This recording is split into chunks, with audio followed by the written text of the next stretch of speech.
So here I am writing the formula for Q2. Q2 is equal to L plus I times of N by 4 minus CF into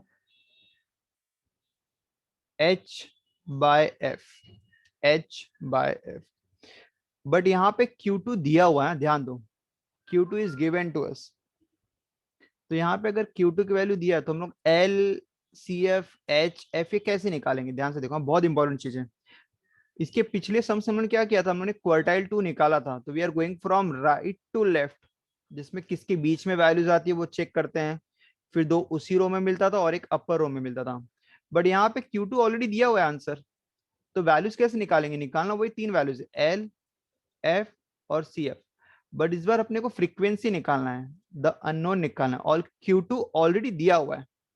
तो देखो starting कैसे करेंगे। सबसे पहले मैं H निकाल दू, H इज माई हाइट। तो 0 to 50, 50 to 100 में सब में 50 का गैप है, तो हाइट इज माई 50। ठीक है, L F और CF तीन वैल्यूज निकालना है। L is called as lower limit. अब देखो लोअर लिमिट कैसे निकालेंगे, this is very very important. इतना तो पता है हम लोग को कि L और F एक ही रो में रहते हैं और CF अपर वाले रो में रहता है। तो अगर L और F इस रो में आ रहे हैं तो CF यहाँ पर आएगा ऊपर वाले रो में। ठीक है, बट वैल्यूज कैसे ढूंढेंगे, ध्यान सुनो। अगर आंसर दिया Q2 विच इज 120, तो 120 हम लोग लेफ्ट में देखेंगे एक्सपेंडिचर में कि आंसर 120 किसके बीच में आएगा, फ्रीक्वेंसी में नहीं।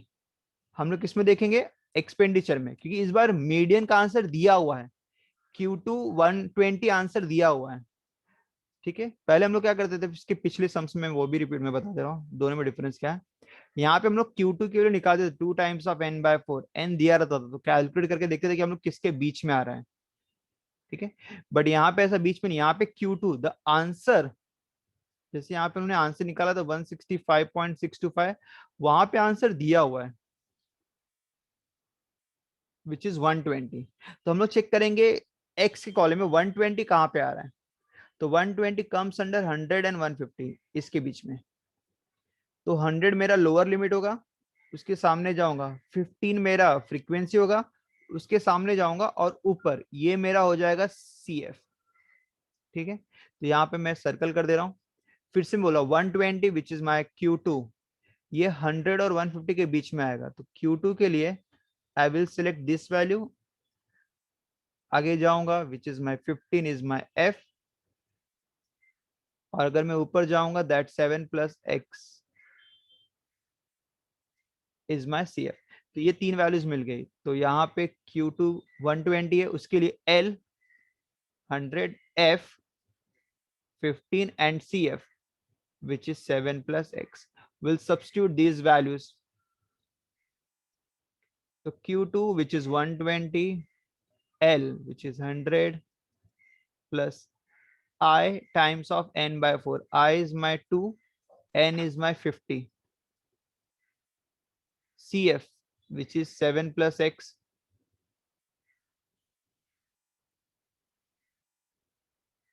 into H is gap of 50 upon F frequency which is 15.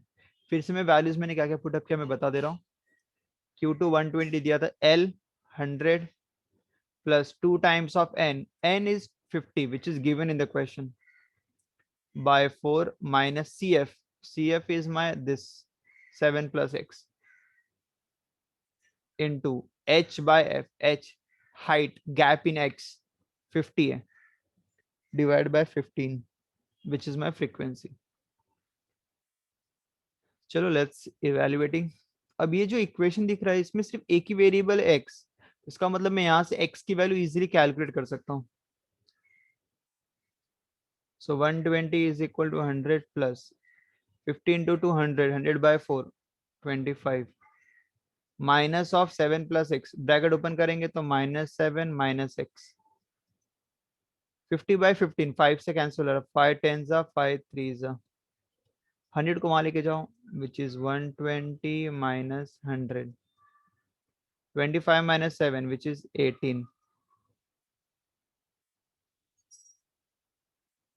120 minus 100 is 20,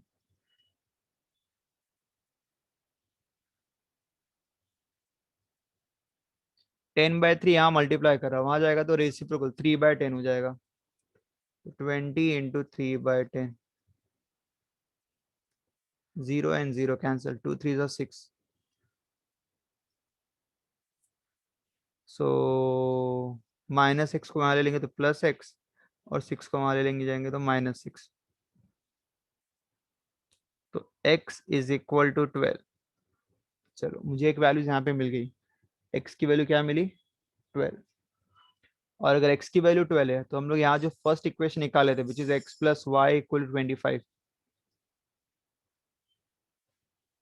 तो यहाँ पे x की value I will put as 12, तो y इज इक्वल टू क्या रहेगा, 25 - 12, तो y is equal to 13। So these are the two unknowns x and y which are 12 and 13 respectively. So एक बार questions देख लो, स्टिल अगर कुछ डाउट है तो पूछ सकते हो। So the following is the distribution of 160 worker according to the wages in a certain factory. Wages more than 8,000, 9,000, 10,000 and so on. और यहाँ पे number of workers. तो सबसे पहले I'll convert in tabulated data. यहाँ पे मैं लिख दे रहा हूँ wages, but more than नहीं लिखूंगा मैं, और यहाँ पे लिखूंगा मैं number of workers.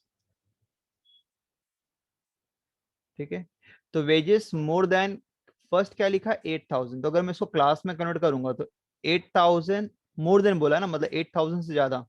Next value कितनी 9,000, 8,000 to 9,000, then 9,000 to 10,000 and so on चलता रहेगा, 10,000 टू 11,000। तो अभी मैं 11K लिख दे रहा हूँ, 12K, 12K, 13K, 13K, 14K, 14K, 15K and 15K to 16K। वैसे आगे मैं 16K टू 17K लिख सकता हूँ, बट 16K की वैल्यू देखिए कि 0, मतलब वहां पे कोई है ही नहीं, मतलब अबव 16,000 में जा ही नहीं सकता, मतलब मुझे 15,000 से 16,000 के बीच में ही क्लोज करना पड़ेगा। ठीक है, अभी नंबर ऑफ वर्कर निकालेंगे। नंबर ऑफ वर्कर मतलब basically we are going to calculate frequency. ये मेरा एक्स का कॉलम तो हो गया, फ्रीक्वेंसी कैसे निकालेंगे, हमेशा डिफरेंस लेंगे नेक्स्ट वैल्यू के साथ। जैसे 160 माइनस 155 कितने का डिफरेंस है, 5, तो पहली वैल्यू 5 है। नेक्स्ट 155 टू 137, याद रखना हमेशा कंसेक्यूटिव टर्म्स का डिफरेंस निकालना है, तो जब भी मोर देन टाइप रहा तो you have to take the difference. तो पहली वैल्यू क्या रहेगी 160 नहीं बल्कि उनका डिफरेंस 160, और इसके नेक्स्ट वैल्यू कितनी है 155, उनका डिफरेंस। फिर नेक्स्ट वैल्यू के लिए फ्रॉम 9,000 टू 10,000, 155 और 137 का डिफरेंस विच इज 18, फिर 137 एंड 103 का गैप विच इज 34, फिर 103 एंड 57 का गैप 46, 57 एंड 23 का गैप 34, फिर 23 और 10 का गैप, नेक्स्ट कंसेक्यूटिव वैल्यू का गैप लेते रहो 13, 10 और 1 का गैप 9, और 1 और 0 का गैप 1। तो यहाँ पे मैंने इसको टैबुलेटेड डेटा में कन्वर्ट कर दिया। ठीक है, that is proper exclusive form भी है। नाउ क्वेश्चन में क्या बोला है, determine the value of all quartiles and interpret the result. All quartile मतलब Q1, Q2, Q3 तीनों निकालना है यहाँ पे, Q1, Q2 and Q3। So let's start one by one. तो सबसे पहले हम लोग CF निकालेंगे विच इज क्यूमुलेटिव फ्रीक्वेंसी। ठीक है, तो first value 5,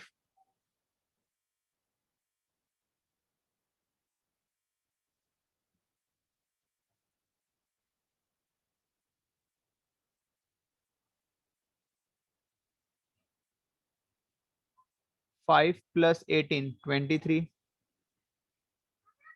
23 plus 34 57, 57 plus 46, 103. 103 plus 34, 137. 137 plus 13th, 150. And 150 plus 9, 159. And 159 plus 1, 160. So now let's start with quartile 1, that is Q1. और ये तुम्हारे पास tabulated है, तो दो स्टेप में करेंगे. स्टेप 1, ऑल बोला ना, सबसे पहले मैं Q1 निकाल रहा हूँ.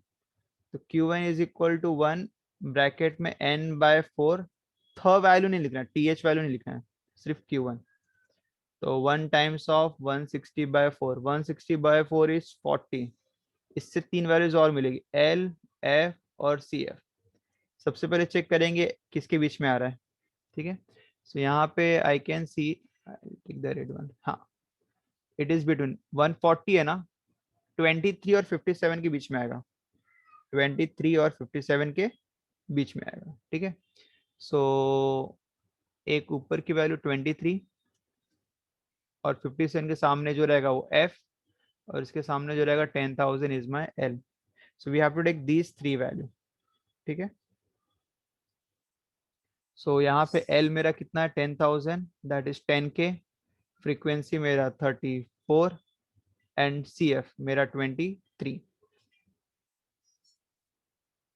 ठीक है, सो वैल्यूज कैलकुलेट करेंगे. Step 2, Q1 is equal to formula L plus 1 times of n/4 minus CF into h/f. L, which is 10,000, 1 into n/4, जो कि मैंने ऑलरेडी निकाला है स्टेप 1 में. 1 into n/4 which is 40, directly मैं लिख सकता हूँ. CF is my 23. H, height, gap कितने का है, सब में 1000 का गैप है. So H is my 1000 and F, frequency, is my 34.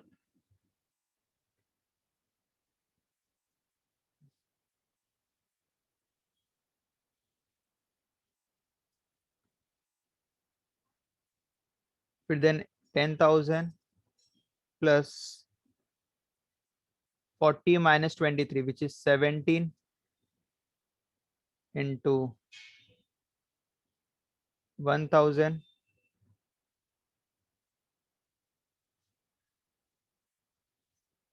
Frequency कितनी थी, 34 थी ना. तो यहाँ पे 34, which is 10,000 plus 17 ones are 17 twos are 1000/2, which is 500. That is 10,500 is the answer. ठीक है, सो एक बार चेक कर लो कैसे मैंने कैलकुलेट किया क्वार्टाइल 1 की वैल्यू.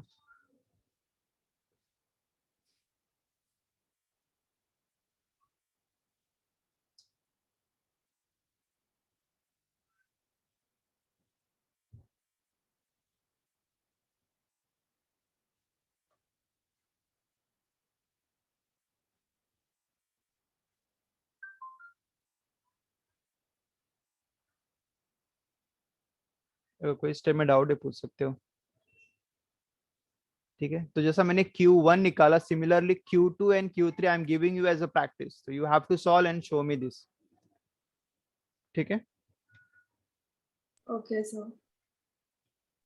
Okay, sir.